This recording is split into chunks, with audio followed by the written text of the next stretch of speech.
How to FUBAR the Olympics so thoroughly everyone goes WTF Apocalypse Edition. So, you've been put in the charge of the Olympics. Big deal, right? Peace, unity, athletic excellence, blah blah blah.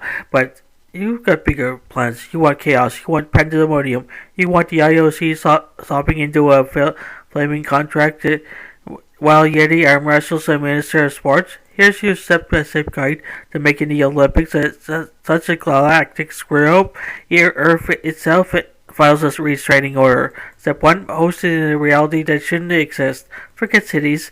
Hosted in a quantum rift. No roads, no physics, no screaming geometry, and floating chunks of what used to be time.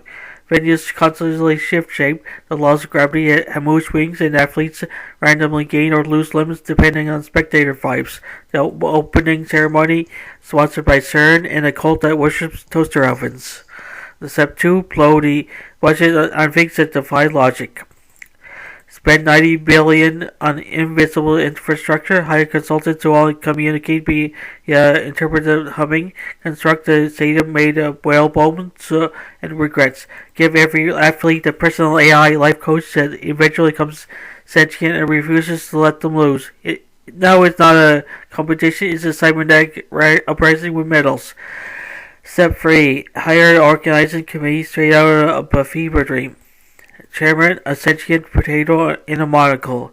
Logistics, 6 raccoons in a trench coat. Transportation, pigeons with jetpacks. Security, Nicolas Cage plays playing all his characters at once but also believes the Olympics are fake.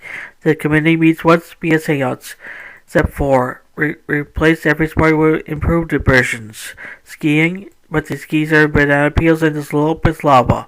Swimming in a pool full of sentient jello that judges you.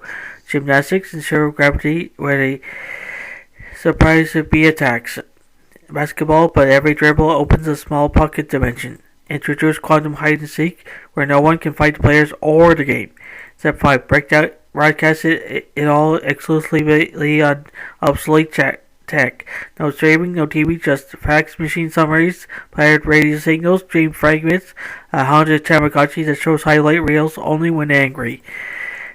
Commentary by 2 drunk seagulls and a man who thinks he's Napoleon. Step 6. The mascot is a cosmic horror and is hungry. Name it Gloopth. It has 47 eyes, seeks backwards, and its blood is confetti. It doesn't pose for photos. It absorbs photographers. During the torch rating, Gloopth consumes the flame, gains sentience, and challenges the sun to his duel. People cheer. Step 7. Let the nations compete in the pettiest, most ill-advised ways. The U.S. arrives with a bald eagle the size of a bus. Canada submits a team of ultra-plate clones who apologize each time they win. Australia writes in on sharks. North Korea sends a perfectly choreographed marching band of 9,000 clones of Des Rodman. The Olympic Village turns into a geopolitical escape room halfway through week 2. Step 8. Introduce scandals so bizarre historians just give up. An athlete is revealed to be 3 hamsters in a human suit. Now, the Olympic flame causes hallucinations that lead the Congo line of diplomats into the sea. The gold medals, sentient, and angry about being second place. Every single drug test comes back positive for cosmic juice and forbidden bites. Step 9. Unleash the closing ceremony for the 9th level layer of conceptual hell. It's not a performance, it's original. There are goats. They're skywriting in dead languages. The theme song is played on bones by a choir of screaming androids.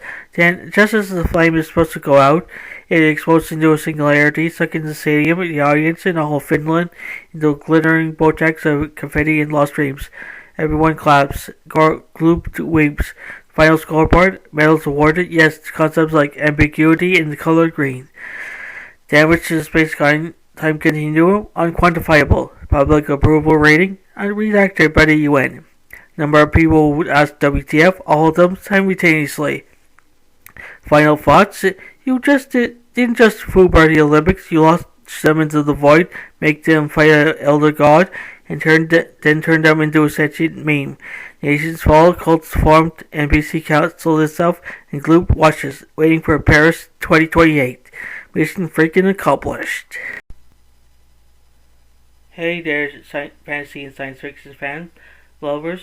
If you can't get enough of mystical realms, futuristic worlds, and thrilling adventures, then you come to the right place. By subscribing to fantasy and science fiction at Story Nori, you gain access to an amazing collection of stories that will transport you to realms beyond your imagination. By hitting that subscribe button, you'll never miss out on the latest tales of wizards, time travels, space exploration, and so much more. Our channel is dedicated to bringing you the best in fantasy and science fiction storytelling, and we're always adding new and exciting content for you to enjoy.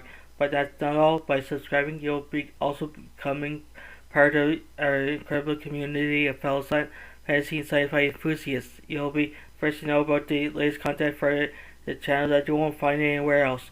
So what are you waiting for? Join us on this epic journey into the unknown by subscribing to fantasy and science fiction at Story Nori. Today, your next thrilling adventure awaits. Right, hit that subscribe button and let the storytelling begin. Thank you for being part of our amazing community. We can't wait to share even more incredible stories with you.